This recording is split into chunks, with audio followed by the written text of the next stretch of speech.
Hi, welcome to the Product Design Show. I'm Allison Topper-Wine. Every year, automakers reshape their cars to perform better and look sharper than the year before. And I'm Vince Penman.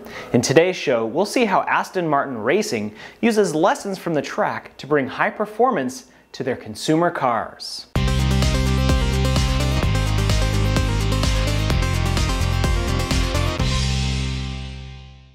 Aston Martin Racing has had a long history of translating great design into success on the racetrack.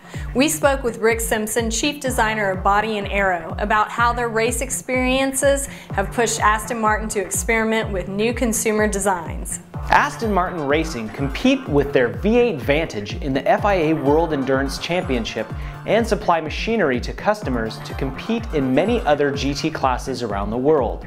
In GT championships, drivers and teams compete against cars of similar classes, based on production cars available to the market. Races range from short sprints to 24-hour endurance events, the most prestigious of which is the 24 Hours of Le Mans. As the race season progresses, Rick and his engineers stay in contact with the teams using Aston Martin's Vantage model.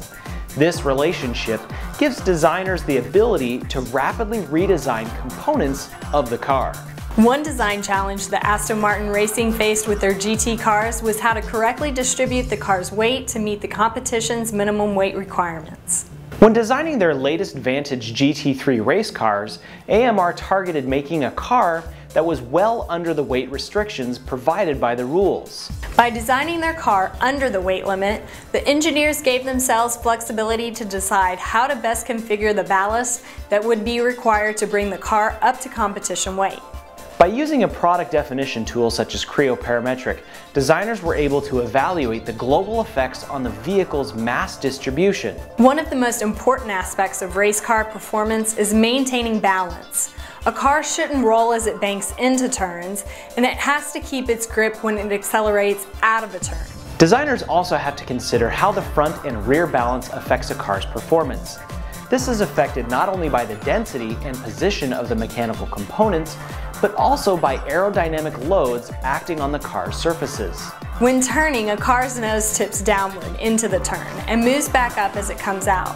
Finding the correct distribution of mass and aerodynamic effects so that the car will smoothly transition in and out of turns was one of the major challenges for Rick's team.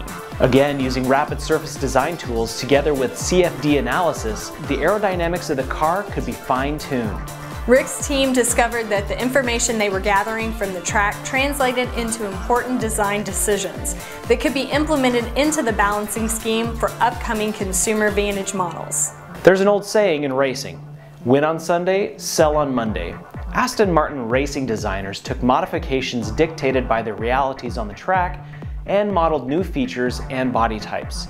These new features were first modeled digitally onto a stock Vantage V12 model. They were then rendered in the pristine detail and provided to clients well ahead of production cycle, giving customers a glimpse into what their future car would look like. Aston Martin's involvement with a complete spectrum of racing classes has allowed them to push the envelope of design further and faster than the competition.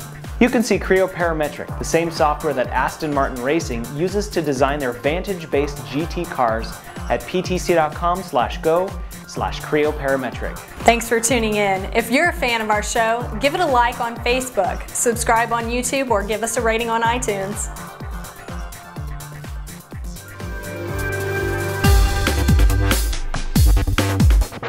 Yeah.